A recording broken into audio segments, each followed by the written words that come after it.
وما أرسلنا من رسول إلا نوحي إليه أنه وما أرسلنا من رسول إلا نوحي إليه أنه لا إله إلا أنا فاعبدون۔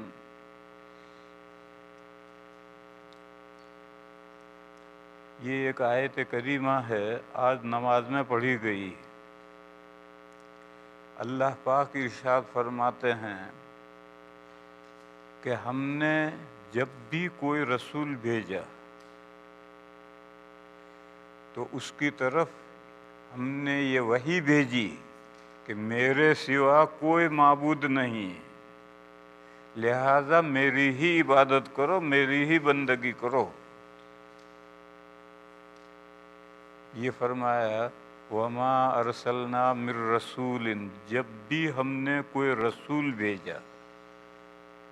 نبی کیوں نہیں کہا؟ رسول بھیجا۔ نبی اور رسول میں کیا فرق ہے؟ دیکھو، اگر انسانوں کے تعلق سے دیکھیں تو نبی عام ہے، رسول خاص ہے۔ رسول وہ انسان ہے جسے اللہ تعالیٰ نے انسانوں کی ہدایت کے لیے مبعوث فرمایا ہے اور اس پر نئی کتاب اور نئی شریعت نازل کی ہے، چاہے وہ نئی شریعت اور نئی کتاب کمپلیٹلی ہو یا پارشیلی ہو، اس کے پر نئی کتاب اور نئی شریعت آئی ہے۔ حضرت عیسیٰ علیہ السلام ٹوٹلی کمپلیٹلی نئی کتاب اور نئی شریعت نہیں لائے تھے۔ حضرت کی جو کتاب تھی انجیل، وہ تورات کا ضمیمہ تھی، اور حضرت عیسیٰ علیہ السلام موسیٰ علیہ السلام کے بعد انبیاء بنی اسرائیل کہتے ہیں 1,00,000 آئے ہیں، ان کی آخری کڑی تھے۔ اور انجیل میں ہے کہ میں اسرائیل کی کھوئی ہوئی بھیڑوں کی طرف بھیجا گیا ہوں، ساری دنیا کی طرف میں نہیں بھیجا گیا۔ آج کرسچنوں نے عیسائیت کو انٹرنیشنل مذہب بنا دیا ہے۔ ان کا مذہب انٹرنیشنل نہیں تھا، نیشنل تھا۔ قرآن کریم میں صراحت ہے وَإِذْ قَالَ عِيسَى ابْنُ مَرْيَمَ يَا بَنِي إِسْرَائِيلَ إِنِّي رَسُولُ اللَّهِ إِلَيْكُمْ مُصَدِّقًا لِمَا۔ حضرت نے یہ یعقوب علیہ السلام کے اولاد سے اسرائیل یہ حضرت یعقوب علیہ السلام کا لقب تھا۔ ان کی اولاد سے کہا کہ میں تمہاری طرف بھیجا گیا ہوں، سارے انسانوں کی طرف نہیں بھیجا گیا۔ اسی طرح سے موسیٰ علیہ السلام کی جو نبوت تھی وہ بھی بنی اسرائیل کی طرف تھی، اور جوئش آج بھی مانتے ہیں کہ ان کا مذہب نیشنل ہے، انٹرنیشنل نہیں ہے۔ یعقوب علیہ السلام کی اولاد ہی یہودی ہو سکتی ہے، دوسرا دنیا کا کوئی انسان یہودی نہیں ہو سکتا۔ اور پھر عجیب و غریب بات ہے، یہود یہ کہتے ہیں موسیٰ علیہ السلام آخری رسول ہے، اور تورات اللہ کی آخری کتاب ہے۔ وہ انجیل کو بھی نہیں مانتے، عیسیٰ علیہ السلام کو بھی نہیں مانتے۔ وہ کہتے ہیں آخری کتاب تورات اور آخری پیغمبر موسیٰ علیہ السلام، یہ کہتے ہیں۔ دوسری طرف یہ کہتے ہیں کہ موسیٰ علیہ السلام کا مذہب اور تورات صرف بنی اسرائیل کے لیے تھی۔ میں نے لندن میں ان پورے یورپ کا جو سب سے بڑا ربائی ہے اس سے میں نے اپوائنٹمنٹ لے کر ایک ملاقات کی تھی۔ اس ملاقات میں نے ان سے کہا کہ آپ حضرات کے کیا عقائد ہیں، مجھے بتاؤ۔ تو اس نے چھپے ہوئے 13 عقائد دیے۔ اس ربائی نے چھپے ہوئے 13 عقائد دیے، جس میں سے 7 عقیدے لا الہ الا اللہ سے متعلق تھے۔ وہ سیم ہیں، ہمارے اور ان کے عقیدے بالکل ایک ہیں، ایک رتی بھر فرق نہیں۔ جو ہمارے اللہ کے تعلق سے جو ہمارے عقیدے ہیں، وہی تعلق ان کے عقیدے ہیں۔ اور دوسرے جو 6 عقیدے تھے، اس میں سے ایک عقیدہ تو بعث بعد الموت کا تھا، جو ہمارا عقیدہ ہے کہ مرنے کے بعد دوبارہ زندہ ہونا ہے، ان کا بھی وہی عقیدہ ہے۔ اور باقی جو 5 عقیدے تھے وہ حضرت موسیٰ علیہ السلام اور تورات سے متعلق تھے۔ ان 5 میں یہ تھا کہ آخری کتاب تورات ہے اور آخری رسول موسیٰ ہے۔ موسیٰ علیہ السلام کے بعد کوئی رسول نہیں، تورات کے بعد میں کوئی کتاب نہیں۔ جب اس نے مجھے یہ اپنے عقائد لکھے ہوئے دیے تو میں نے اس سے ایک سوال کیا۔ میں نے کہا کہ موسیٰ علیہ السلام اور تورات بنی اسرائیل کے لیے، اور بنی اسرائیل دنیا میں ہیں کتنے؟ مٹھی بھر ہیں۔ تو ساری جو انسانیت رہ گئی، ان کے لیے ہدایت کی روشنی کہاں سے آئے گی؟ بنی اسرائیل کے لیے تو موسیٰ علیہ السلام اور تورات، چلو ہدایت کی روشنی ہو گئی، لیکن بنی اسرائیل تو دنیا میں 2% ہیں۔ 98% پوری دنیا میں جو انسان ہیں، ان کے لیے کون سی کتاب ہے، ان کے لیے کون سے نبی اور رسول ہیں؟ تو چپ ہو گیا، جواب نہیں دیا، بولا ہی نہیں آگے۔ بہرحال وہ یوش تو مانتے ہیں، اور قرآن کریم میں ہے، سورہ صف میں ہے، وَإِذْ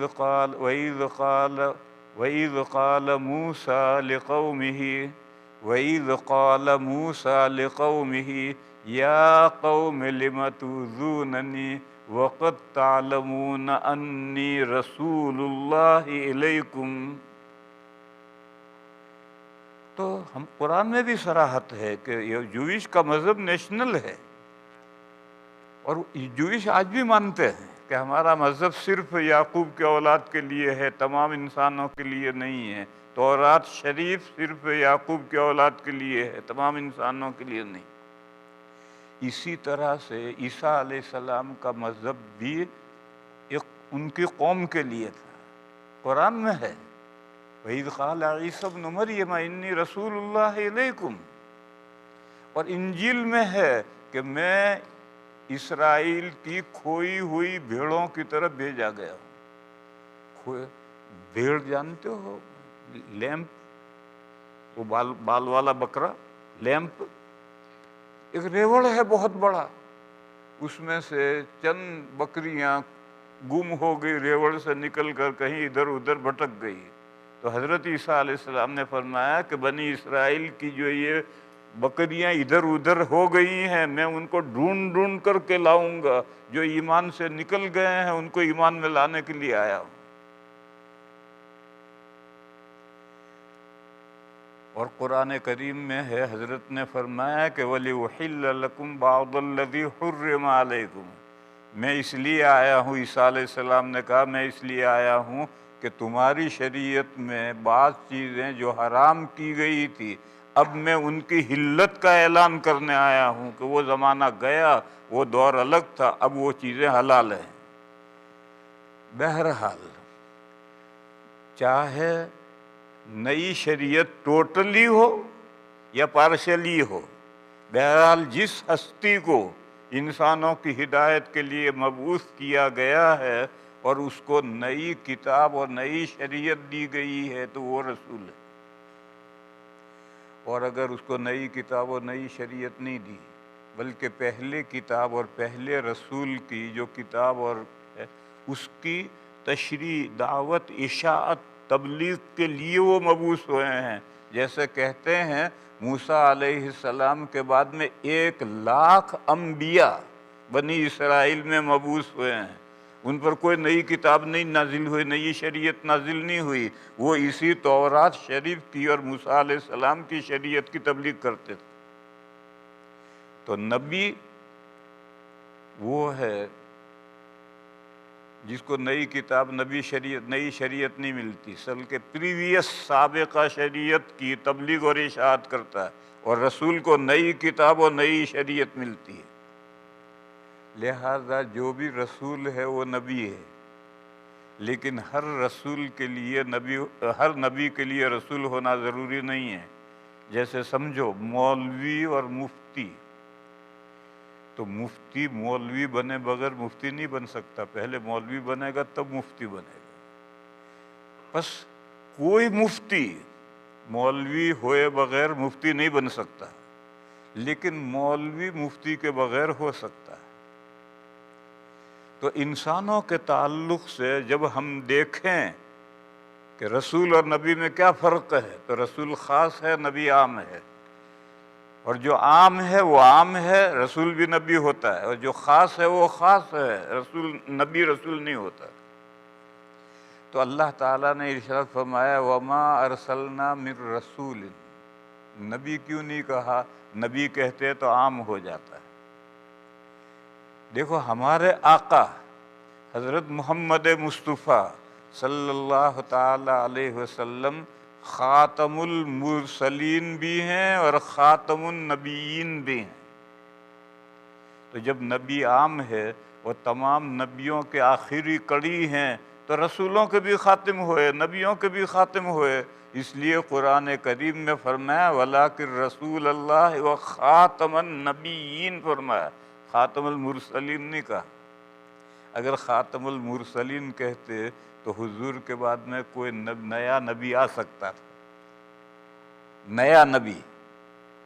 حضرت عیسیٰ علیہ السلام جو تشریف لائیں گے وہ نئے نبی نہیں ہیں، وہ تو حضور سے پہلے کے نبی جو بعد میں آئیں گے۔ اور جب وہ آسمان سے نازل ہوں گے تو اپنی نبوت پر برقرار ہوں گے، مگر اپنی نبوت پر عمل نہیں کریں گے، قرآن و حدیث پر عمل کریں گے۔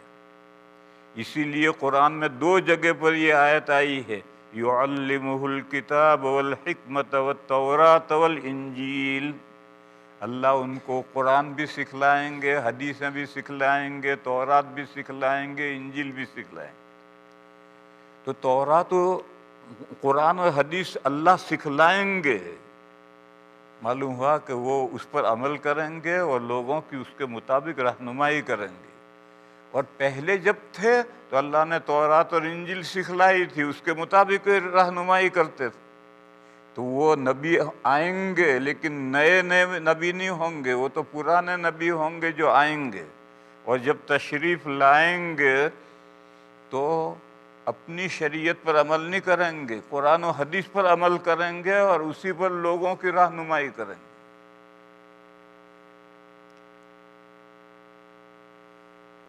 بعض لوگ ایک سوال کرتے ہیں کہ عیسیٰ علیہ السلام جب اتریں گے تو اپنی نبوت پر برقرار ہوں گے یا ان کی نبوت ختم؟ اگر نبوت ختم تو ان کا نقصان ہو گیا، حضور کے دور میں آئے تو اپنی نبوت گم کر دی، اور اگر اپنی نبوت پر برقرار ہیں تو اپنی نبوت پر عمل کریں گے، تو حضور خاتم النبیین کہاں ہوئے؟ یہ کچھ لوگ سوال کرتے ہیں، یہ بیکار سوال ہے۔ تشریف لائیں گے، اپنی نبوت پر برقرار ہوں گے، مگر قرآن و حدیث اللہ ان کو سکھلائیں گے، اس کے مطابق خود بھی عمل کریں گے، مسلمانوں کی رہنمائی کریں گے، اور اس سے ان کی شان میں کوئی کمی نہیں آئے گی۔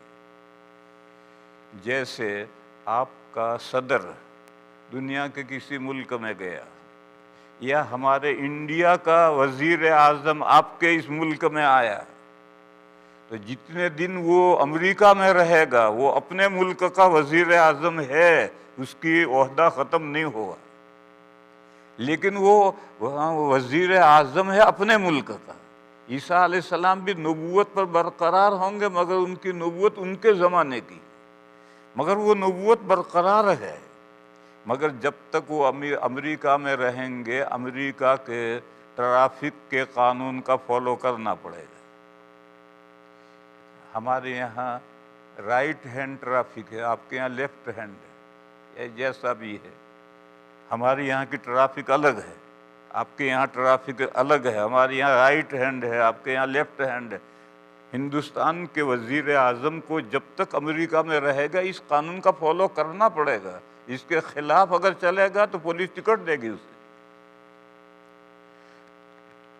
اسی طرح سے حضرت عیسیٰ علیہ السلام جب اتریں گے تو حضور کی شریعت کی پابندی کریں گے۔ اپنے زمانے کے وہ ہیں، انڈیا کا وہ وزیر اعظم ہے، مگر جب تک یہاں رہے گا اس کو یہاں کے قانون کا فالو کرنا ہوگا۔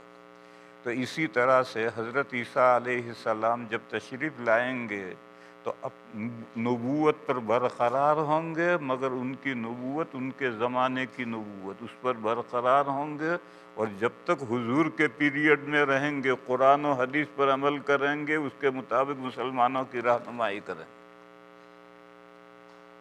ایک لوگ ایک سوال اور کرتے ہیں، وہ یہ کہتے ہیں کہ عیسیٰ علیہ السلام حنفی ہوں گے یا شافعی ہوں گے یا مالکی ہوں گے یا حنبلی ہوں گے یا غیر مقلد ہوں گے، کیا ہوں گے؟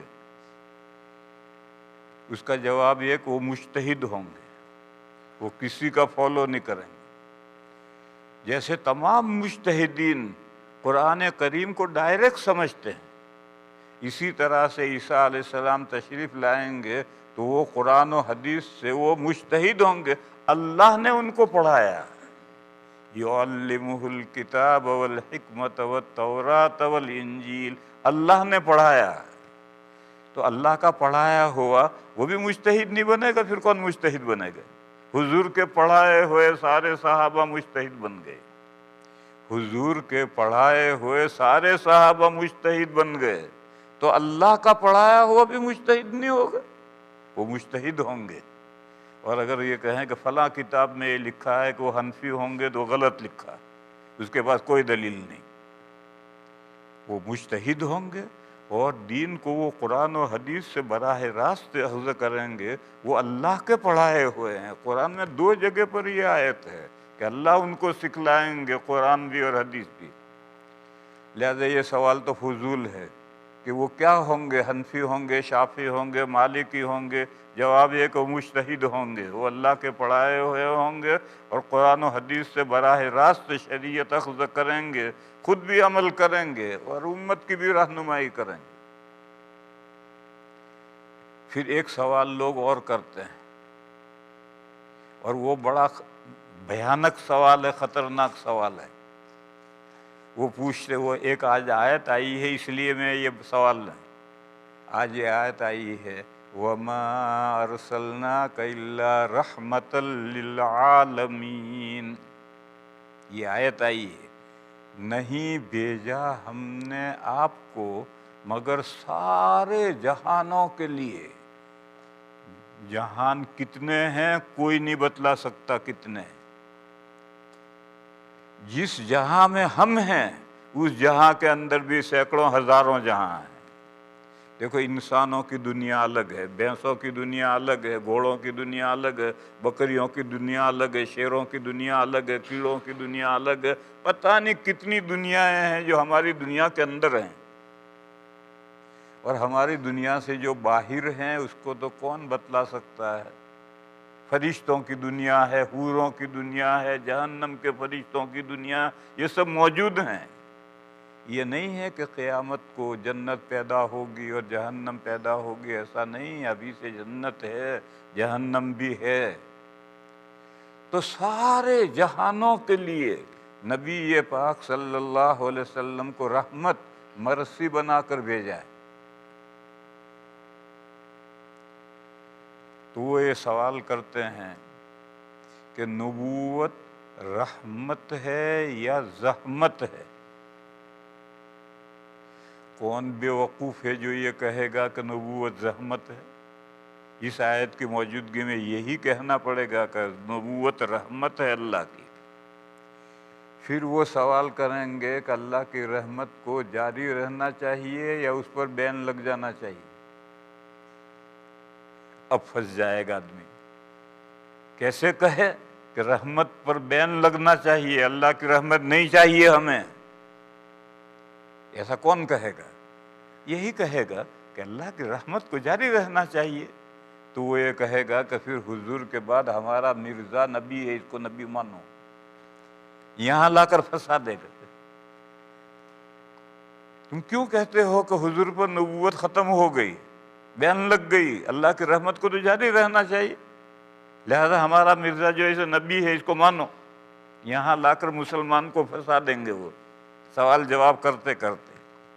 اس کا جواب یاد رکھو میرے بھائیو، اس سے پوچھو بارش رحمت ہے یا زحمت ہے؟ ہوا رحمت ہے یا زحمت ہے؟ سورج کی دھوپ رحمت ہے یا زحمت ہے؟ بے شمار چیزیں ہیں، سوال پوچھو۔ تو جواب یہ ہے کہ بارش بوقت ضرورت ہو اور بقدر ضرورت ہو تو رحمت ہے، اور اگر بارش ناوقت ہو جائے اور برستی ہی رہے تو وہ طوفان نوح ہے، ساری دنیا ڈوب جائے گی۔ بے وقت ہوگی ساری فصل تباہ۔ تو بارش رحمت ہے، لیکن کب رحمت؟ بوقت ضرورت اور بقدر ضرورت تو رحمت۔ یہی حال ہوا کا ہے، ہوا اللہ کی رحمت ہے، لیکن بوقت ضرورت ہو اور بقدر ضرورت ہو تو رحمت ہے۔ اور اگر ہوا چلتی ہی رہے تو عاد پر 7 راتیں اور 8 دن اور 7 راتیں مسلسل ہوا چلی تھی اور سب کو اکھاڑ پھینکا تھا اس نے، تو وہ ہوا کوئی رحمت تھوڑی تھی، وہ تو عذاب تھا۔ تو اللہ کی ہر نعمت جب بوقت ضرورت اور بقدر ضرورت ہو۔ اب بتاؤ، نبی پاک صلی اللہ تعالی علیہ وسلم انسانوں کے پاس میں 2 چیزیں لے کر آئے۔ اصل تو قرآن کریم ہے، قرآن کریم کا ایک حرف ادھر سے ادھر نہیں ہوا، اور 1300 سال تک امت کو نئے نبی کی ضرورت نہیں تھی۔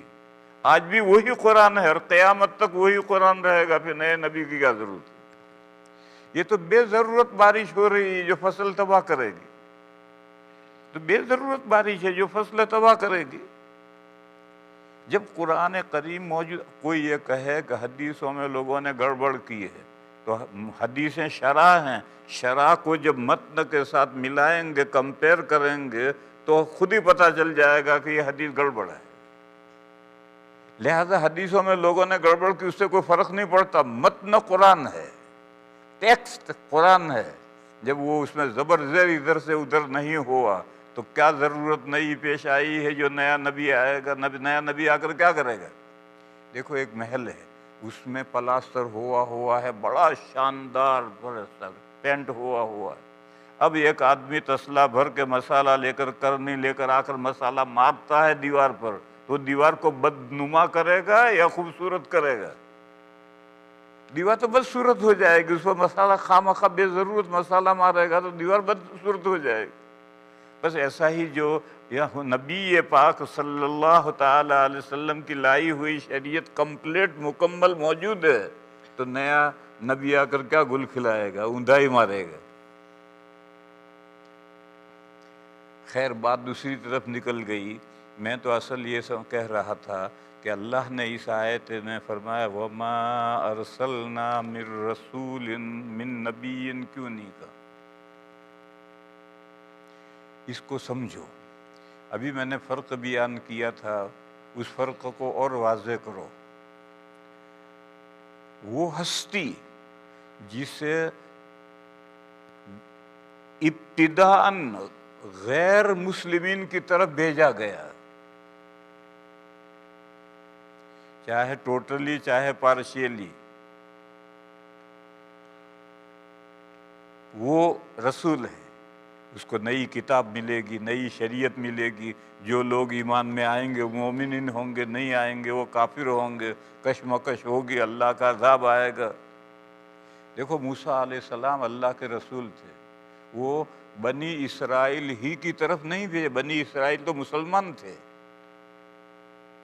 گمراہی آ گئی تھی، بھیڑیں کھوئی گئی تھی، لیکن تھے مسلمان۔ مگر موسیٰ علیہ السلام فرعون کی طرف بھی بھیجے گئے تھے، قبطیوں کی طرف بھی بھیجے گئے تھے، اور حضرت نوح علیہ السلام جب مبعوث ہوئے تو دنیا میں ایک بھی مسلمان نہیں تھا، سارے کافر اور مشرک تھے۔ نوح علیہ السلام ان کی طرف بھیجے گئے تھے، تو نوح علیہ السلام رسول تھے، کیوں؟ وہ مشرکین کافروں کی طرف بھیجے گئے تھے۔ پھر ان میں سے جو لوگ مسلمان ہوئے، 80 مرد اور عورتیں مسلمان ہوئے، یہ مسلمان۔ اور حضرت موسیٰ علیہ السلام بنی اسرائیل کی طرف بھی بھیجے گئے اور فرعون کی طرف بھی بھیجے گئے۔ اسی طریقے پر ہمارے آقا حضرت محمد مصطفیٰ صلی اللہ تعالی علیہ وسلم جب مبعوث کیے گئے تو دنیا میں ایک مسلمان نہیں تھا۔ آپ نے دعوت دی اور لوگ ایمان لانا شروع ہوئے، ایمان لائے، لیکن پہلے تو وہ مشرکین طرف مبعوث، پھر جو مسلمان ہوئے ان کی طرف بھی مبعوث۔ تو رسول میں یہ شرط ہے کہ وہ کافروں کی طرف بھیجا گیا ہو۔ اگر صرف مومنین کی طرف بھیجا گیا تو وہ نبی ہوگا، اور رسول وہ ہوگا جو کافروں کی طرف رسالتاً بھیجا، پھر وہ جو ایمان لائے ان کو اللہ کی کتاب پہنچائی، اللہ کا دین پہنچایا۔ تو آگے مضمون آ رہا ہے توحید کا۔ تو توحید کی دعوت کون دے گا؟ رسول دے گا، مشرکین کو دعوت دے گا۔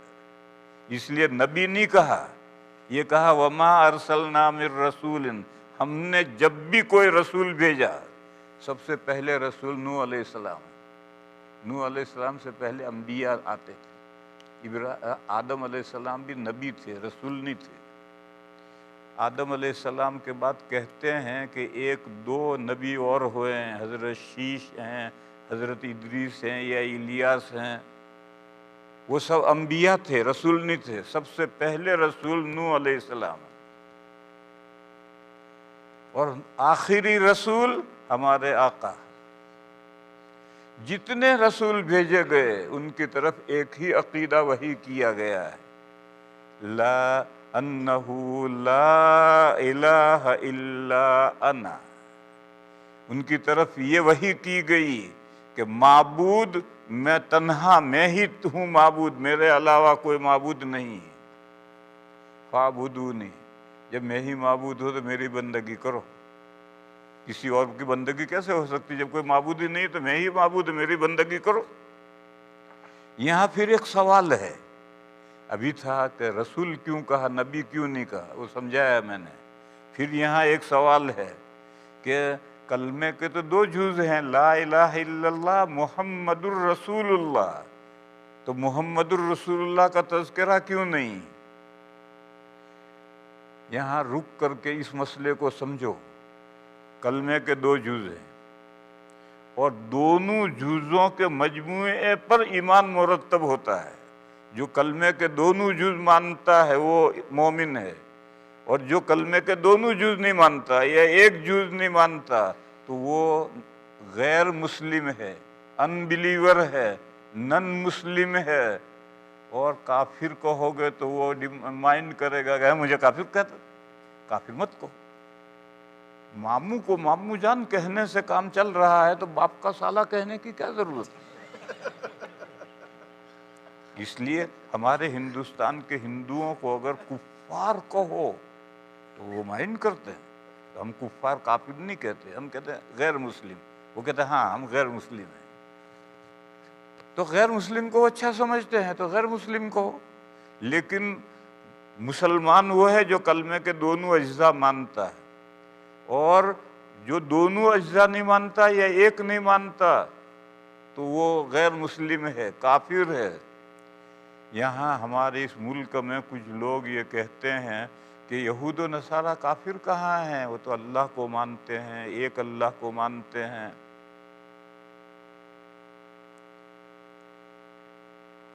قیامت کو مانتے ہیں، رسولوں کو مانتے ہیں، کتابوں کو مانتے ہیں، وہ کافر کہاں ہے؟ اس کو میں سمجھا رہا ہوں کہ ایمان کے لیے کلمے کے دونوں جز ماننا ضروری ہے۔ اگر ایک جز مانتا ہے ایک جز نہیں مانتا تو وہ قرآن کی اصطلاح میں کافر ہے۔ ہم چاہے اس کو کافر کہیں نہ کہیں، کافر کے معنی ہیں ریجیکٹر، منکر، نہ ماننے والا۔ کیا نہ ماننے والے؟ کلمے کے دونوں اجزاء نہیں مانتا۔ یا تو ایک مانتا ہے یا ایک بھی نہیں مانتا۔ سورہ بینہ میں 2 جگہ پر ان پیپل آف بکس پر کافر کا اطلاق آیا ہے۔ ان الذین کفروا من اہل الکتاب والمشرکین فی نار جہنم خالدین فیہا اولئک ہم شر البریہ۔ دیکھو ہمارے ہندوستان کے ہندو دونوں جز نہیں مانتے، لا الہ الا اللہ کو بھی نہیں مانتے۔ ان کے 20 کروڑ خدا ہیں، ہندوؤں کی میتھالوجی میں 20 کروڑ خدا ہیں، اور وہ انہی خداؤں کو پوجتے ہیں، اللہ کو بھی مانتے ہیں۔ ہندو اللہ کو نہیں مانتے ایسا نہیں، اللہ کو مانتے ہیں۔ اللہ کو وہ کہتے ہیں ایشور، ایشور کے معنی خالق۔ وہ کہتے ہیں پرمیشور، پریم کے معنی محبت، پرمیشور معنی اللہ ودود ہے، اپنی مخلوق سے محبت کرتا ہے۔ اللہ کو کہتے ہیں بھگوان، بھگ کے معنی ہے عبادت، بھگت کہتے ہیں عابد کو، تو بھگوان یعنی معبود، تو اللہ کو خالق مانتے ہیں، ودود مانتے ہیں، معبود مانتے ہیں۔ مگر پوری دنیا میں ایک مندر بھی اللہ کی بھکتی کے لیے نہیں ہے۔ سب وہ جو انہوں نے 20 کروڑ خدا مان رکھے ہیں، ان خداؤں کے لیے سارے مندر ہیں۔ یہ رام کا مندر ہے، یہ ہنومان کا مندر ہے، یہ کرشنا کا مندر ہے، یہ پتہ نہیں کس کے سب مندر ہیں۔ بھگوان کی بھکتی کے لیے دنیا میں کوئی مندر نہیں۔ تو وہ لا الہ الا اللہ کو بھی نہیں مانتے، وہ تو کہتے ہیں معبود اللہ کے علاوہ، بھگوان کے علاوہ، ایشور کے علاوہ، پرمیشور کے علاوہ معبود 20 کروڑ ہیں، اور انہی کی وہ بندگی کرتے ہیں۔ لا الہ الا اللہ کہاں مانتے؟ اور محمد الرسول اللہ بھی نہیں مانتے۔ ان کی کتابوں میں نبی پاک صلی اللہ تعالی علیہ وسلم کی پیشین گوئی ہے 2 لفظوں سے، کلکی اوتار۔ اوتار وہ لوگ کہتے ہیں انبیاء کو، اور کلکی معنی آخری، کلکی اوتار آخری نبی آنے والے ہیں۔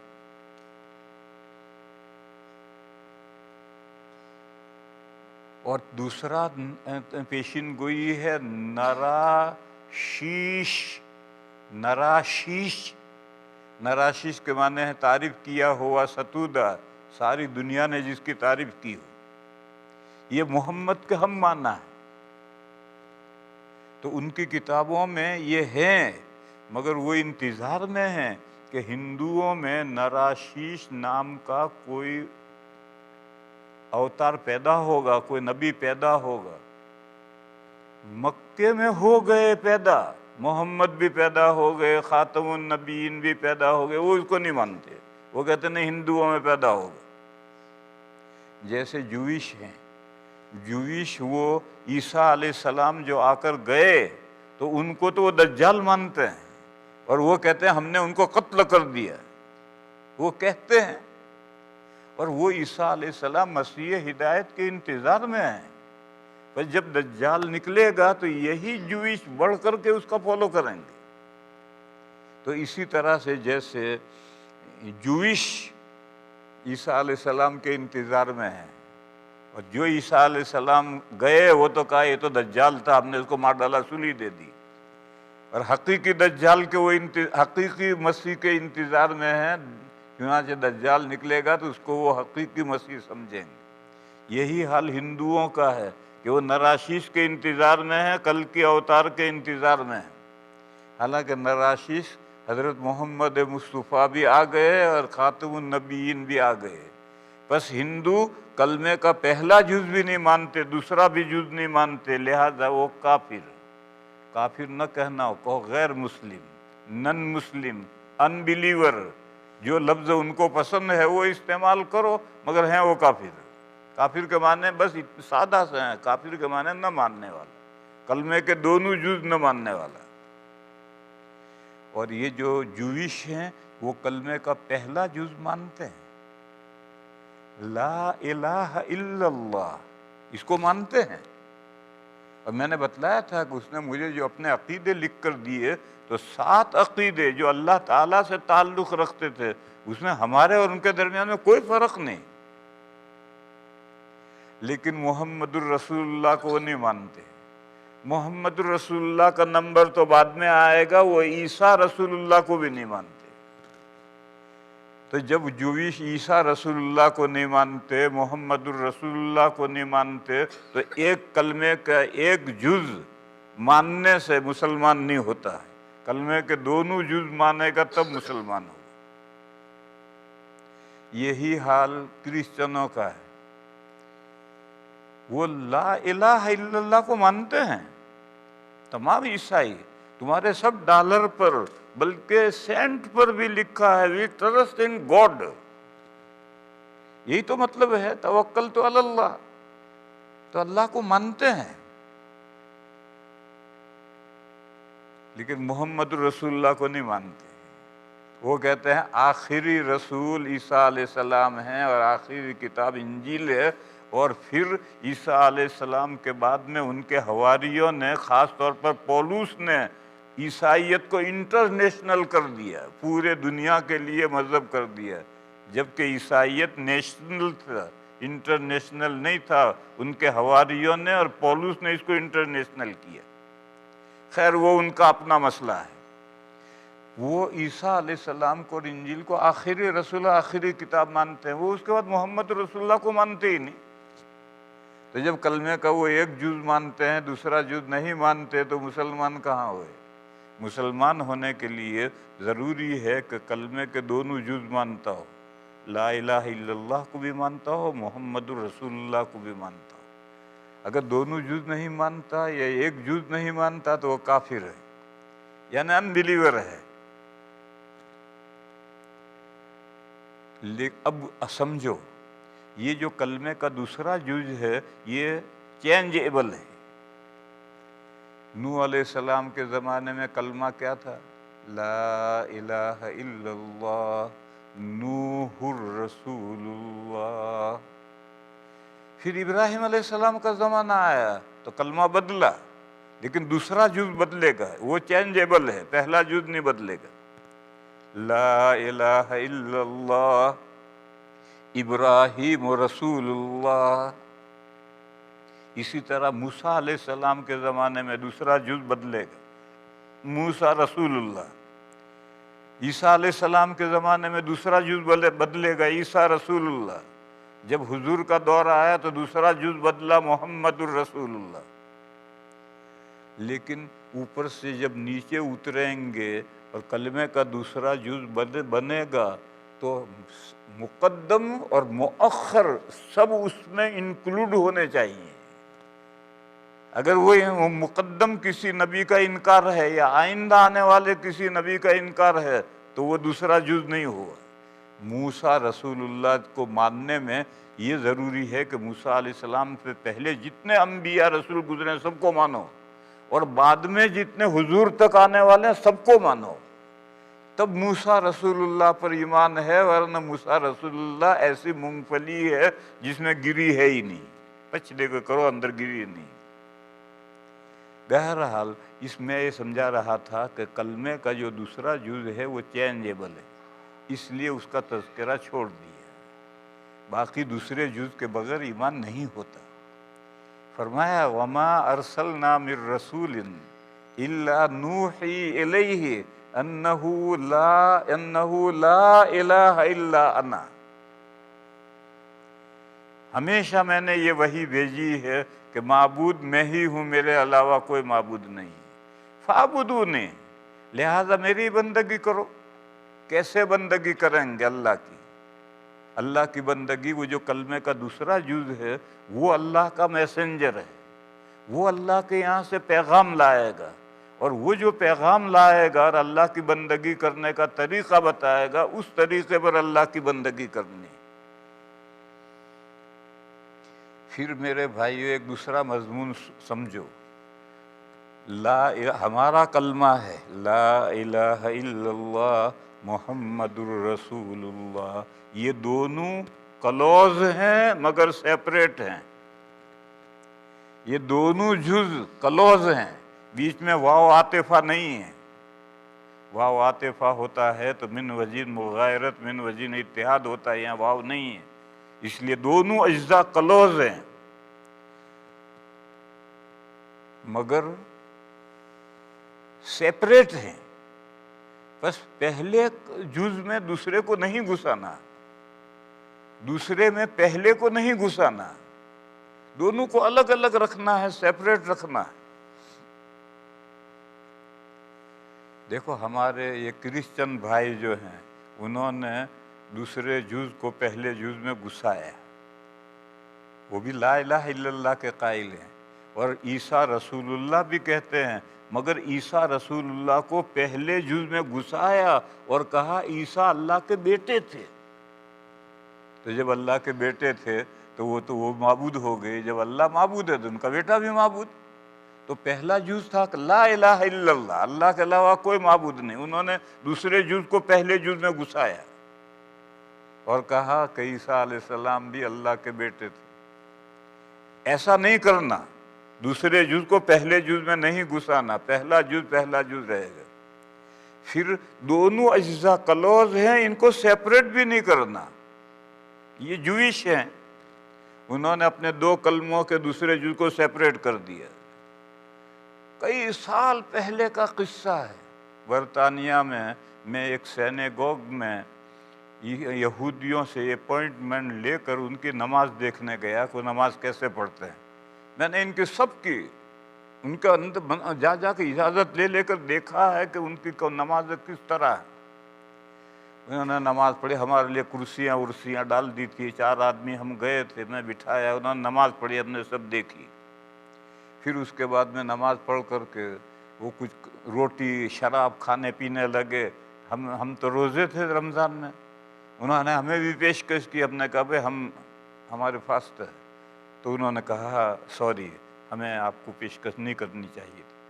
تو پھر ہماری اس کا جو امام تھا اس کے ساتھ میں بہت دیر تک میری باتیں ہوئی، مذہبی باتیں۔ میں نے اس سے یہ پوچھا کہ موسیٰ کے بارے میں تمہارا کیا اعتقاد ہے؟ حضرت موسیٰ علیہ السلام کے بارے میں تمہارا کیا اعتقاد ہے؟ تو اس نے فٹ سے کہا اونلی ٹیچر۔ میں حیرت میں رہ گیا کہ کیا بک رہا ہے کہ نا اونلی ٹیچر۔ اونلی ٹیچر تو کالجوں میں اسکولوں میں بتتے رہے ہوتے ہیں، تو کیا عیسیٰ علیہ السلام کا موسیٰ علیہ السلام کا بھی یہی مقام ان کے، اور یہی مقام ہے ان یوئش کے ہیں۔ ہم تو ہمارے آقا پر درود پڑھتے پڑھتے ہماری زبانیں تر ہو جاتی ہیں، اور وہ کم وقت کبھی موسیٰ علیہ السلام پر درود رحمت نہیں دعا بھیجتے۔ کیوں؟ انہوں نے دوسرے کلمے دوسرے جز کو سیپریٹ کر دیا، لا الہ الا اللہ اور موسیٰ ٹیچر۔ ایسا بھی نہیں کرنا، بلکہ دونوں کو کلوز رکھنا ہے۔ عیسائیوں کی طرح سے دوسرے جز کو پہلے جز میں گھسانا نہیں ہے۔ دیکھو ہمارے بعد جاہل مسلمانوں نے دوسرے جز کو پہلے جز میں گھسایا اور کہا کہ جتنا اللہ جانتے ہیں وہ سارا اللہ نے حضور کو دے دیا علم۔ تو جب جتنا اللہ جانتے ہیں سارا حضور جاننے لگے تو پھر حضور کے معبود ہونے میں کیا دیر رہی؟ کہا جو کچھ اللہ تصرف کر سکتے ہیں، کائنات میں ہیر پھیر کر سکتے ہیں، حضور اور اولیاء بھی ہیر پھیر کر سکتے ہیں۔ یہ دوسرے جز کو پہلے جز میں گھسا دیا، انکلوڈ کر دیا، یہ نہیں کرنا۔ معبود اللہ ہی ہیں، اور وہ اپنی تمام صفات کے ساتھ وہی معبود ہیں، اور محمد الرسول اللہ پہلے جز کے ساتھ لگا ہوا ہے، بعد از خدا بزرگ توئی قصہ مختصر۔ اللہ کے بعد نمبر میرے آقا کا ہے، کائنات میں میرے آقا سے آگے کوئی نہیں ہے، اللہ کے بعد پہلا نمبر میرے آقا کا ہے۔ یہ کلوز، لا الہ الا اللہ محمد الرسول اللہ بعد از خدا بزرگ توئی قصہ مختصر۔ بہرحال میں یہ سمجھا رہا تھا کہ اس آیت کریمہ میں انہو لا الہ الا اللہ کا ذکر اس لیے کیا ہے کہ وہ انچینجیبل عقیدہ ہے، اور دوسرا جز جو ہے وہ تو ہر زمانے میں بدلتا رہا ہے، اس لیے اس کا تذکرہ نہیں کیا۔ اب میں نے درمیان میں ایک بات کہی تھی، اس بات کو پھر لوٹاتا ہوں، میں سمجھاتا ہوں۔ موسیٰ رسول اللہ ہے، تو موسیٰ رسول اللہ اس وقت یہ دوسرا جز بنے گا کہ گزرے ہوئے تمام انبیاء پر بھی ایمان رکھو اور آنے والے تمام انبیاء پر بھی ایمان رکھو، تو موسیٰ رسول اللہ صحیح ہے۔ پھر جو آگے بڑھتے چلے جاؤ گے، آخری نبی حضور آئے تو اب محمد الرسول اللہ میں پریویس آدم علیہ السلام تک جتنے انبیاء اور رسول ہیں سب کو محمد الرسول اللہ میں مانو، تو آپ محمد رسول اللہ پر آپ نہیں مان لائے، اور اگر آپ کسی ایک کو بھی نہیں مانتے بس، اور آپ کے بعد کوئی نبی ہے ہی نہیں، اب کس کو انکلوڈ کرو گے؟ اسی لیے قرآن کے شروع میں فرمایا الذین یؤمنون بالغیب ویقیمون الصلاة ومما رزقناہم ینفقون والذین یؤمنون بما انزل الیک وما انزل من قبلک، من بعدک نہیں ہے۔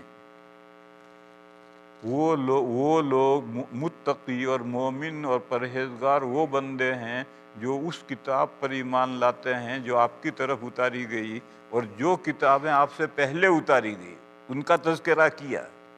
اگر حضور کے بعد کوئی نبی یا رسول ہوتا اور اس پر کوئی کتاب آتی تو اس کا تذکرہ آتا ہے، آگے کوئی نبی ہے ہی نہیں، اس لیے آگے کا بس لا الہ الا اللہ وہ ہے جس میں گزشتہ تمام نبیوں پر ایمان ہے، اور یہ دونوں کلمے کے جز مانتا ہے تو وہ مسلمان ہے۔ ایک مانتا ہے ایک نہیں مانتا تو قرآن کی زبان میں کافر ہے وہ، اور کافر کو لوگ برا مانیں تو وہ مت استعمال کرو، دوسرا لفظ استعمال کرو۔ وآخر دعوانا ان الحمد للہ رب العالمین۔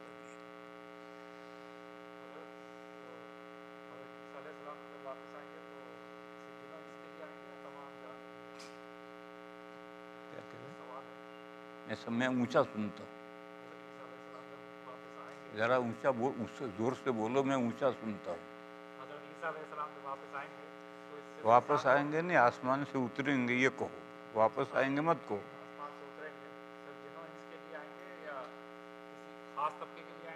پوری دنیا کے حضور ساری دنیا کی طرف مبعوث ہیں، اور حضور کے وہ نائب بنیں گے تو وہ پوری دنیا کے لیے ہوں گے،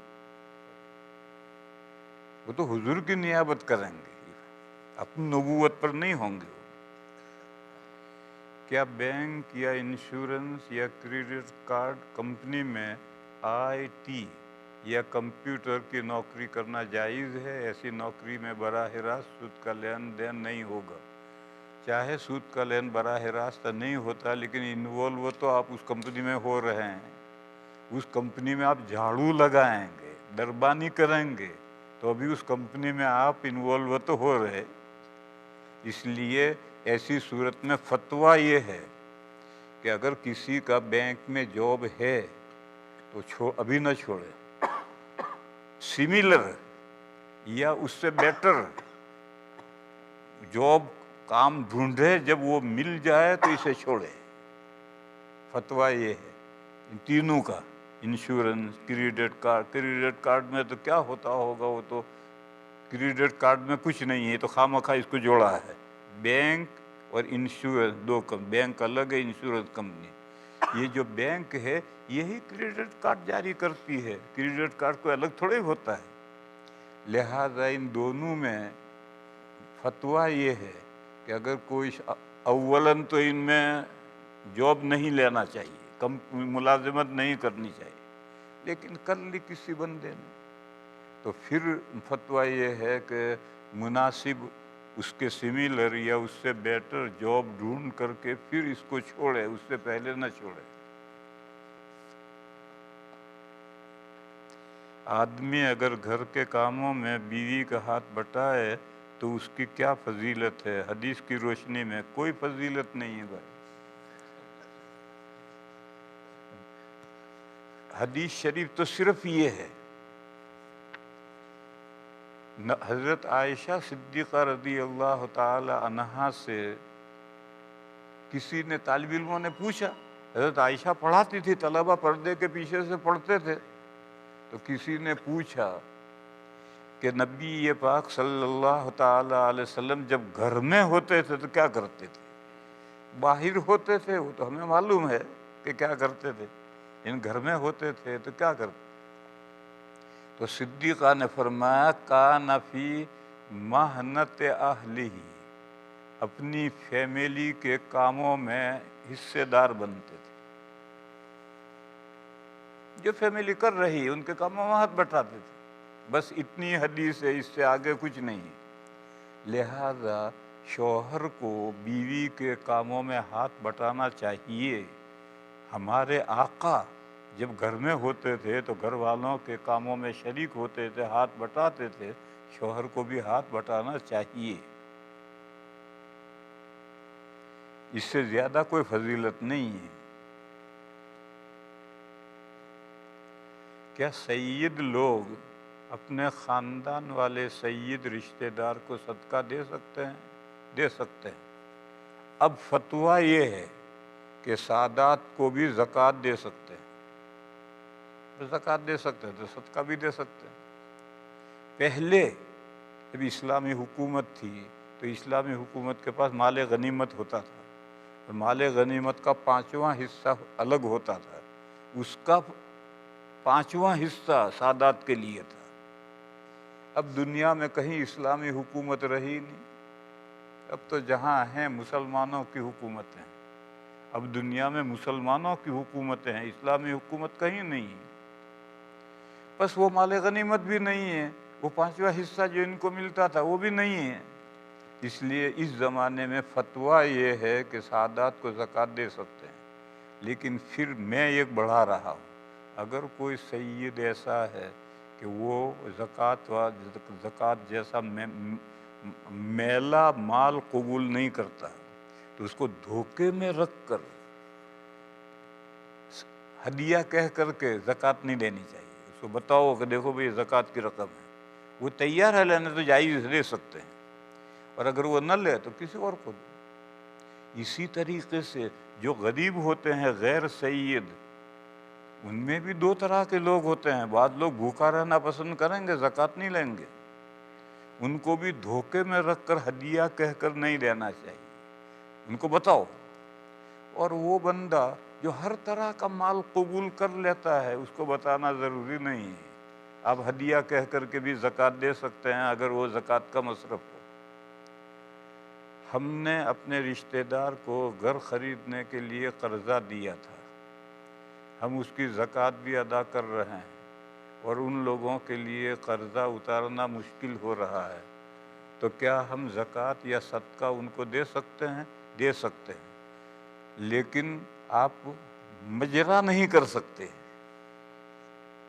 اپنے قرض میں منہا نہیں کر سکتے، اپنے قرض میں سے لیس نہیں کر سکتے زکوٰۃ کو، اس کو دو، اس کو مالک بناؤ، پھر مالک بننے کے بعد میں پھر کہو لاؤ میرا قرضہ، نہ دے تو بجاؤ اس پر، پکڑو اسے اپنا قرضہ، اس کو مالک بنا کر اس کے ہاتھ میں جانے کے بعد آپ اپنے قرضے میں وصول کر سکتے ہیں۔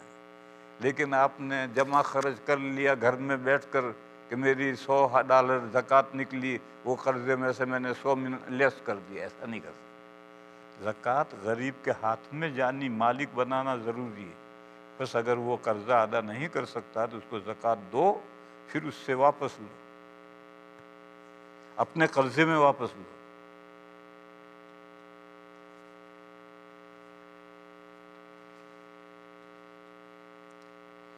میرے والدین کا انتقال ہو چکا ہے، ایسے کون سے اعمال جو میں ان کے ایصال ثواب کے لیے کر سکتا ہوں جو اپنی قبر میں اور آخرت میں مفید ثابت ہوں؟ ہر نفل عمل، فرض اور واجب نہیں،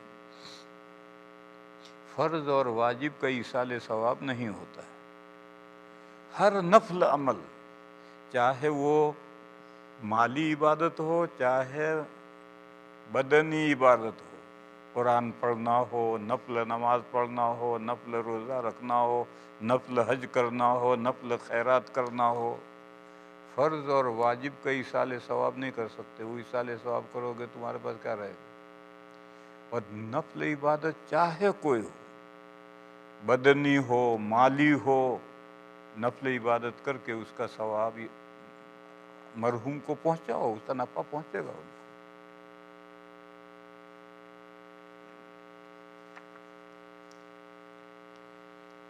یہاں اکثر عورتیں مردوں کی طرح نماز پڑھتی ہیں، سجدہ، قیام، قاعدہ۔ کیا یہ فقہی اختلاف کی وجہ سے ہے؟ نہیں، یہ غیر مقلدین نے چلایا ہے۔ چاروں ائمہ کے یہاں عورت کے نماز پڑھنے کا طریقہ الگ ہے، مرد کے پڑھنے کا الگ ہے، لیکن یہ جو سلفی ہیں غیر مقلدین، انہوں نے یہ چلایا ہے کہ مردوں کی طرح عورتیں پڑھیں۔ یا پھر ایسا کرنا غلط ہے؟ غلط ہے۔ چاروں ائمہ اس مسئلے میں، چاروں ائمہ میں کوئی اختلاف نہیں ہے۔ چاروں ائمہ کے نزدیک مرد کے نماز پڑھنے کا طریقہ الگ ہے، عورت کے نماز پڑھنے کا طریقہ الگ ہے، اور اس کے سلسلے میں حدیث ہیں۔ مگر یہ جو غیر مقلدین سلفی ہیں وہ کہتے ہیں یہ تو حدیث ضعیف ہے، ھذا حدیث ضعیف۔ ان کے پاس میں ایک فارمولہ، جس چیز کو انہیں نہیں ماننا کہ ھذا حدیث ضعیف، تو یہ انہوں نے چلایا ہے، اور ان کے دیکھا دیکھی، ایک کے دیکھا دیکھی دوسری بھی اسی طرح کرتی۔ چاروں ائمہ کے نزدیک یہ طریقہ غلط ہے۔ جبکہ یہود و نصارہ کفار کہلاتے ہیں، تو کیا ان کا ذبیحہ جائز ہے؟ جائز ہے، اللہ کا نام لے کر ذبح کریں۔ اگر اللہ کا نام لیے بغیر مسلمان ذبح کرے تو وہ بھی مردار ہے۔ ایک مسلمان ہے، اس نے متعمدن جان بوجھ کر کے اللہ کا نام نہیں لیا اور مرغی ذبح کی تو وہ مردار ہے، نہیں کھا سکتے۔ تو جب مسلمان کا متروک التسمیہ حرام ہے تو اہل کتاب کا متروک التسمیہ کہاں سے جائز ہو جائے گا؟ اگر وہ کافر ہیں، پھر ان کا ذبیحہ کیسے حلال ہے؟ اس لیے کہ قرآن میں ہے، سورہ مائدہ کے پہلے رکوع میں ہے۔ لہذا اب تمہارا سوال بیکار ہے کہ جب وہ کافر ہیں تو ان کا ذبیحہ کیسے حلال ہے، یہ بیکار سوال ہے۔ قرآن کریم میں ہے کہ اہل کتاب کا ذبیحہ، مگر کب؟ جب وہ اللہ کے نام پر ذبح کریں، مشین سے ذبح کریں یا اللہ ہاتھ سے ذبح کریں مگر اللہ کا نام جان بوجھ کر نہ لیں، تو پھر وہ ذبیحہ حلال نہیں۔ مسلمان اگر بسم اللہ پڑھے بغیر ذبح کرے گا تو وہ حلال نہیں ہے، تو غیر مسلم یہود و نصارہ کا کہاں سے حلال ہو جائے؟ یہود جو ہیں ان کا ذبیحہ کس طرح ہوتا ہے تو ہمیں معلوم نہیں۔ ان کے یہاں جانور کے حلال ہونے کے لیے 17 شرطیں ہیں، وہ سب شرطیں پائی جائیں گے جانور حلال ہوگا۔ وہ بسم اللہ، اللہ کا نام عربی میں لینا ضروری نہیں ہے، وہ اپنی زبان میں لیں، اللہ کا نام لیں۔ وہ اللہ کا نام لیتے ہیں یا نہیں لیتے ہیں مجھے نہیں معلوم، لیکن عیسائی نہیں لیتے، مسیحی پر ذبح کرتے ہیں، اور ہاتھ سے تو کرتے ہی نہیں ذبح، اور کریں بھی تو اللہ کا نام ان کے یہاں رہا ہی نہیں، اس لیے ان کا ذبیحہ جائز نہیں ہے۔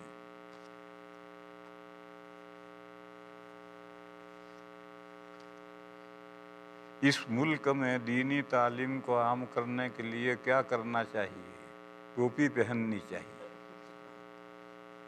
اس ملک میں دینی تعلیم کو عام کرنے کے لیے ٹوپی پہنا ہو، ہر بچے کو بغیر ٹوپی کے کوئی مسلمان نہیں رہنا چاہیے، اور پھر صرف ٹوپی نہیں، کرتا بھی پہنا ہو، اور نیچے چاہے پاجامہ پہنا ہو چاہے پتلون پہنا ہو، لیکن پتلون کے اوپر کرتا ہونا چاہیے گھٹنے تک۔ دینی لباس پہنا ہوگے تو دینی تعلیم کا شوق بھی پیدا ہوگا، خود بچے میں بھی، اس کے ماں باپ میں بھی۔ اور اگر ہیپی لباس پہنا ہوگے، انگریزوں کا لباس پہنا ہوگے، تو نہ بچوں میں دینی تعلیم کا شوق ہوگا نہ ان کے ماں باپ میں شوق ہوگا۔ لہذا دینی تعلیم اگر آپ کو عام کرنی ہے تو پہلے اسلامی لباس پہناؤ، اسلامی لباس کے بعد میں پھر گھر کا ماحول دینی بناؤ۔ گھر کا ماحول اگر دینی نہیں ہے تو بچوں میں دین حاصل کرنے کا شوق کہاں سے پیدا ہوگا؟ گھر کا ماحول دینی بناؤ۔ اور یہ جو لباس ہے اس سے تو پاپولیشن بڑھتی ہے۔ سب مسلمان اگر ٹوپی پہننے لگے تو مسلمان 10 گنے بڑھ جائیں گے، سڑکوں پر 10 گنے زائد مسلمان نظر آئیں گے۔ ہمارے یہاں دیوبند کے قریب میں رڑکی ہے، وہاں ہندو مسلم فساد ہو گیا ہے، مسلمان تھوڑے ہیں، ہندو بہت ہیں۔ تو مولانا صاحب رات میں سہارنپور گئے اور 5,000 ٹوپیاں خرید کر لائے اور رات میں سب گھروں میں سپلائی کر دی، اور یہ کہا کہ صبح ہر آدمی ٹوپی پہن کر نکلے۔ اب جب صبح سب ٹوپیاں پہن کر نکلے تو ہندو ڈر گیا، سہم گیا کہ رات میں اتنے نئے مسلمان کہاں سے آ گئے، اور فساد دب گیا۔ لہذا میرے بھائیوں، یہ تو پاپولیشن بڑھانے کی، دشمن پر دھاک بٹھانے کی ایک ہے طریقہ۔ آج مسلمان کا حال یہ ہے کہ اس کے چہرے پر داڑھی نہیں ہے، نماز پڑھانے کے لیے بھی مصلی پر بغیر داڑھی کے کھڑا ہو جاتا ہے، گویا بغیر داڑھی ہونا کمال ہے۔ اور لباس سر سے پیر تک انگریزی لباس ہے، تو اب وہ مسلمان کہاں سے نظر آئے؟ دیکھو ہمارے یہاں کی ایک مثال ہے، اگر بس میں یا ریل گاڑی کے ڈبے میں 4 سردار جی ہوں تو سکھوں کی عورت کو، لڑکی کو کوئی چھیڑ نہیں سکتا۔ وہ 4 سرداری ٹوپا پہنے بیٹھے ہیں، اور اسی بس میں، اسی ڈبے میں 15 مسلمان ہوتے ہیں، اور مسلمان عورت کو چھیڑتا ہے ہندو۔ کیوں؟ وہ 15 بیٹھے ہیں مگر کوئی نظر تو آ نہیں رہا۔ اور اگر یہ 15 آدمی اسلامی شعار کے ساتھ داڑھی والے بیٹھے ہوں تو کسی مسلمان لڑکی کو بس میں یا ریل گاڑی کے ڈبے میں چھیڑ دے ممکن نہیں۔ لہذا پاپولیشن بڑھاؤ بھائیو تو تعلیم عام ہوگی۔ کیا دینی تعلیم کو مفت کرنا مناسب ہے؟ مفت کیسے کرو گے بھائی؟ مفت تو زکوٰۃ سے ہوتی ہے۔ ہم ہندوستان میں، ہمارے یہاں تعلیم مفت ہے، تو ہم زکوٰۃ وصول کر کر کے ان طلباء کو کھلاتے ہیں، کیونکہ طلباء عام طور پر غریب ہیں۔ یہاں کہاں غریب ہیں جو تم ان پر زکوٰۃ خرچ کرو گے؟ اور زکوٰۃ نہیں خرچ کرو گے تو پھر تعلیم مفت کیسے کرو گے؟ کیا دینی تعلیم اگر مفت کیا جائے تو پھر اخراجات کو مفت کرنے کی یہاں بھائی کوئی صورت نہیں۔ یہاں تو ہر بندہ اپنی اولاد پر خرچ کر سکتا ہے، لیکن ایسا نہیں ہے کہ ان ملکوں میں کوئی غریب نہیں ہے، ایسا بھی نہیں۔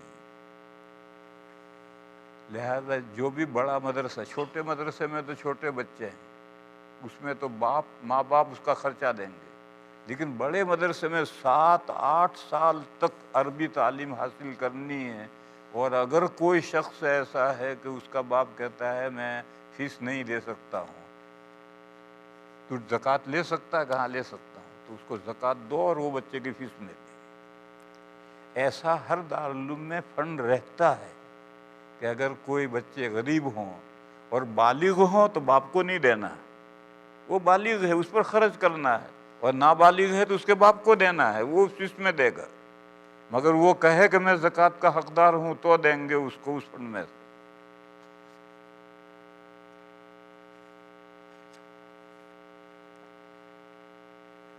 کیا حقوق العباد جیسے کہ رشتہ داروں یا امت میں معاشی بدحالی و نفلی حج یا عمرہ کو کیا کر سکتے؟ ساکت کا کیا مطلب؟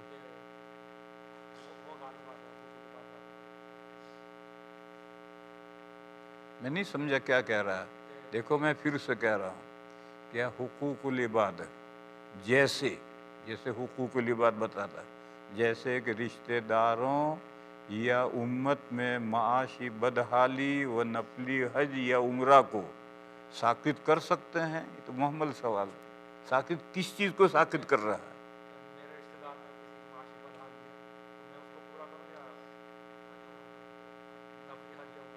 ساکت کا مطلب تو میں اسے ختم کروں، حقوق العباد کو کیسے ختم کروں؟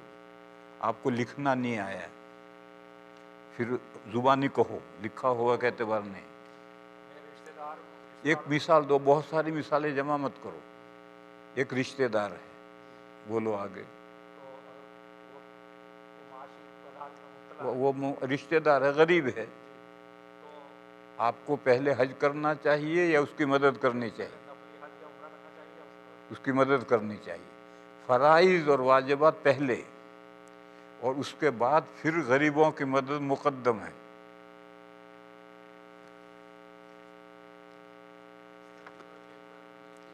کیا 11 یا 12 سال کے بچے جو بالغ ہو جائیں وہ امامت کر سکتے ہیں؟ کیسے معلوم ہو جائے گا وہ بالغ ہو گئے؟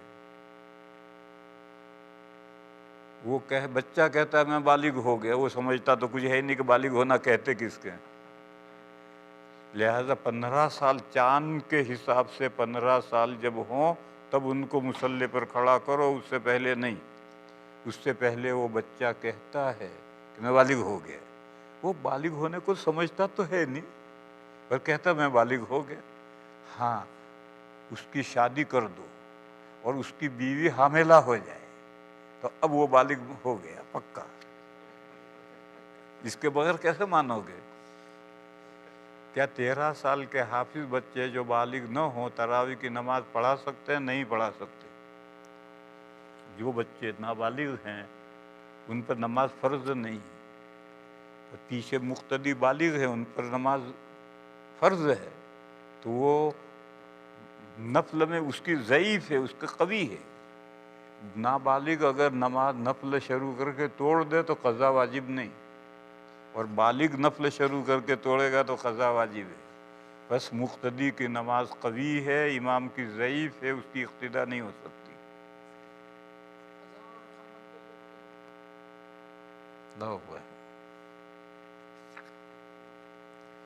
بعض لوگ کہتے ہیں کہ اسلامی حکومت کا قیام مسلمانوں پر فرض ہے، ٹھیک کہتے ہیں۔ بعض لوگ کہتے ہیں کہ اسلامی حکومت کا قیام مسلمانوں پر فرض ہے، مگر کہاں؟ مسلمانوں کی کنٹری میں، مسلمانوں کی کنٹری میں مسلمانوں پر اسلامی حکومت قائم کرنا فرض ہے۔ غیر مسلم کنٹری جیسے انڈیا، برٹش، کینیڈا، امریکہ، یہاں جو مسلمان ہیں ان کے ذمے اسلامی حکومت قائم کرنا فرض نہیں۔ اسلامی ملک میں جو مسلمان ہیں ان پر اسلامی حکومت قائم کرنا فرض ہے، اور اگر اس کے لیے کوشش نہیں کریں گے تو مسلمانوں کی عبادت بھی بے فائدہ ہے۔ کیا یہ بات درست ہے؟ سب درست ہے، مگر اس میں ایک غلطی ہے، وہ یہ ہے کہ کہاں؟ ایک قصہ سناؤں میں لندن میں ایک مسجد ہے، اسٹامفورڈ ہل محلہ ہے، وہاں مسجد قباء ہے۔ اس مسجد قباء میں پہلی مرتبہ جب گیا تو وہاں یہ غیر مقلدین نوجوان پریشان کرتے تھے، خلافت اسلامیہ قائم کرو، خلافت اسلامیہ قائم کرو۔ انہوں نے برطانیہ میں ایک پارلیمنٹ بھی قائم کر دی تھی، پھر وہ گئے سب جیلوں میں، تو وہ بہت پریشان لوگوں کو کرتے۔ جب میں پہلی مرتبہ گیا تو انہوں نے مجھ سے اپوائنٹمنٹ لیا کہ ہم آپ سے بات کرنا چاہتے ہیں۔ میں نے وقت تراویح کے بعد دے دیے، وہ آئے، بیٹھے، چائے ناشتہ سب کو کروایا۔ نوجوان تھے سب، داڑھی منڈے، سب کوٹ پتلون پہنے ہوئے، کوٹ بھی نہیں ہے، بنیان پہنے ہوئے، ٹی شرٹ پہنے ہوئے۔ جب چائے پی کر ناشتہ کر کے فارغ ہوئے تو میں کچھ نہیں بولا، مجھے کیا ضرورت پڑی بولنے کی۔ ان میں سے ایک بولا، حضرت اسلامی حکومت قائم کرنے کا کیا حکم ہے؟ میں نے کہا فرض ہے، کمپلسری ہے، مسلمانوں کی ذمہ داری ہے کہ اسلامی حکومت قائم کریں۔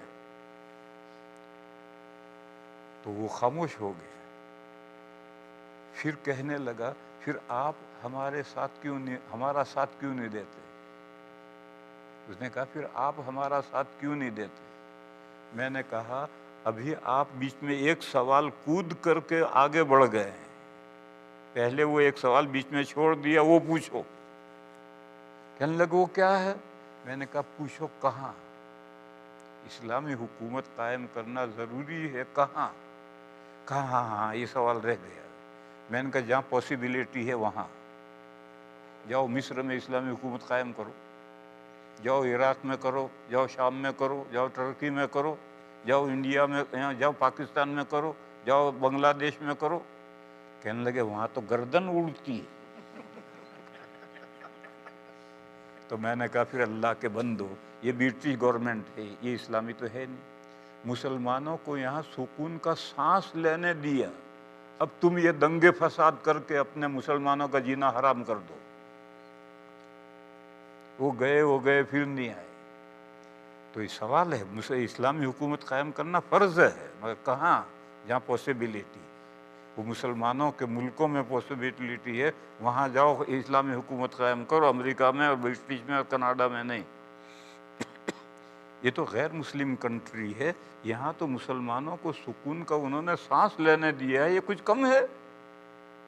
جاؤ نا مصر میں جا کر کہو، وہ بیچارہ مرسی جیل میں ہے کب سے، وہاں جا کے اسلامی حکومت قائم کرو۔ نہیں، وہاں نہیں جانا، امریکہ میں شور مچانا ہے۔ اگر حافظ لڑکیاں 2-3 سہیلیاں مل کر ایک کے گھر میں تراویح سے اپنا قرآن دہرائیں اور ان کے ساتھ چھوٹی بہن پڑھیں تو کیا یہ گناہ یا غلط ہے؟ حفظ کو پتہ کرنے کی کیا ترکیب ہے؟ اس کی ترکیب یہ ہے کہ 2 حافظ عورتیں، ایک امام بنے، ایک مقتدی بنے، اور ایک اپنا پارہ سنائے اوابین میں اور ایک پارہ سنائے تہجد میں۔ میرے گھر میں یہی نظام ہے، اور تراویح میرے گھر میں میرا جو آخری بچہ جو بالغ ہوا، حفظ تو 10 سال میں کر لیتے ہیں، لیکن جب بالغ ہوا تو پہلی مرتبہ تراویح گھر میں پڑھاتا ہے۔ اس میں میرے گھر کی، میری فیملی کی عورتیں فقط پڑھتی ہیں، نیبر بھی نہیں، میرے گھر کی عورتیں پڑھتی ہیں۔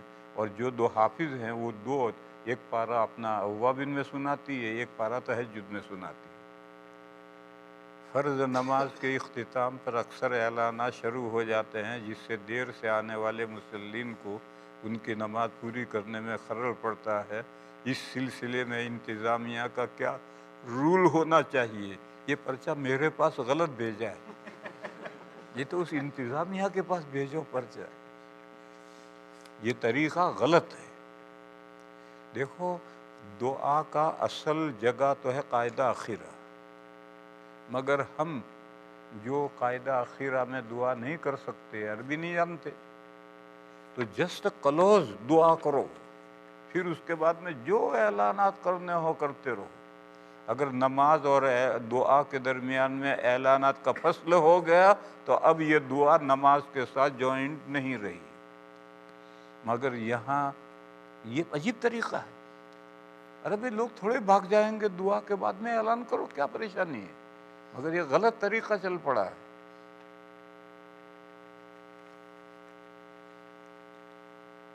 ایک تاجر 2 بینک اکاؤنٹ رکھتا ہے، ایک انفرادی اور ایک تجارت کے لیے۔ تجارتی اکاؤنٹ جس میں سے پیسے کم اور زیادہ ہوتے رہتے ہیں، کیا ایسے تجارتی اکاؤنٹ میں کل پیسوں پر زکوٰۃ دینے واجب ہے؟ بھائی میں یہ نہیں سمجھا، تاجر کے پاس بینک ہوتے ہی نہیں، بینک تو زر سے زر پیدا کرنے کا نام ہے، اور تاجر تو گڈس سے نفع پیدا کرتا ہے، تاجر کے پاس کہاں بینک ہوتے ہیں؟ آپ یہ جو سوال کرنے والا ہے وہ اپنا مقصد پورا واضح نہیں کر سکا۔ غیر مسلم سوال کرتے ہیں کہ عالم ارواح میں تو سب مسلم تھے، پھر اللہ نے کسی کو مسلمان اور کسی کو غیر مسلمان بنایا، اللہ نے نہیں بنایا، خود بنتا ہے، کیا یہ بے انصافی نہیں؟ اللہ نے نہیں بنایا۔ عالم ارواح میں تو سب کو اللہ نے اپنی معرفت کروا کر کے الست بربکم قالوا بلا، یہ امتحان لے کر دنیا میں آتا ہے۔ پھر دنیا میں آ کر انسان خود یا تو اللہ کو یاد رکھتا ہے، مومن ہوتا ہے، یا بھول جاتا ہے۔ ایک حدیث سنو، نبی پاک صلی اللہ علیہ وسلم نے فرمایا کل مولود یولد علی الفطرہ، ہر بچہ نیچر پر پیدا ہوتا ہے، نیچر کیا ہے؟ وہی جو دوسری دنیا میں، عالم ارواح میں جو اللہ نے اپنی معرفت کروا کر کے جو اقرار لیا ہے، اسی اقرار پر دنیا میں بچہ آتا ہے، یہی نیچر ہے اس کا۔ پھر ابواہ یہودانہ او ینصرانہ او یمجسانہ، پھر بچہ جن ہاتھوں میں پلتا بڑھتا ہے، اس کے ماں باپ یعنی بچہ جن ہاتھوں میں پلتا بڑھتا ہے وہ اس کو یہودی بنا دیتے ہیں، وہ اس کو عیسائی بنا دیتے ہیں، وہ اس کو مجوسی بنا دیتے ہیں۔ جیسے حضور نے فرمایا کہ بکری کا بچہ جب پیدا ہوگا تو کوئی بچہ کان کٹا نہیں ہوگا، پورے کان لے کر آئے گا۔ پھر عرب میں جہاں بہت ساری بکریاں اور جنگل میں سب ساتھ چریں تو پہچان کے لیے کان کاٹتے تھے، کوئی گول کاٹتا تھا، کوئی لمبا کاٹتا تھا، کوئی یوں کاٹتا تھا، یہ اپنی اپنی بکریوں کی پہچان۔ تو جس کے یہاں بکری کا بچہ پیدا ہو وہ کان کاٹتا ہے، کوئی بچہ کان کٹا پیدا نہیں ہوتا ہے۔ اسی طرح سے جن ہاتھوں میں، جس ماحول میں بچہ پلتا بڑھتا ہے وہ اس کو یہودی مجوسی بناتے ہیں۔ اللہ کے یہاں سے تو اسی فطرت پر دنیا میں آتا ہے، بس اللہ کسی کو مومن کسی کو کافر نہیں بنتے، جس ماحول میں وہ پلتا بڑھتا ہے اس ماحول کا اثر پڑتا ہے۔ اور پھر جب وہ ہندو ہونے کا چاہے گا تو اللہ اس کے لیے خلق پیدا کریں گے۔ خالق ہر چیز کے اللہ ہے، مگر کسب بندہ کرتا ہے، جب بندہ کسب کرے گا تو اللہ خلق کریں گے۔ درود شریف پڑھو بھائی، دعا کریں۔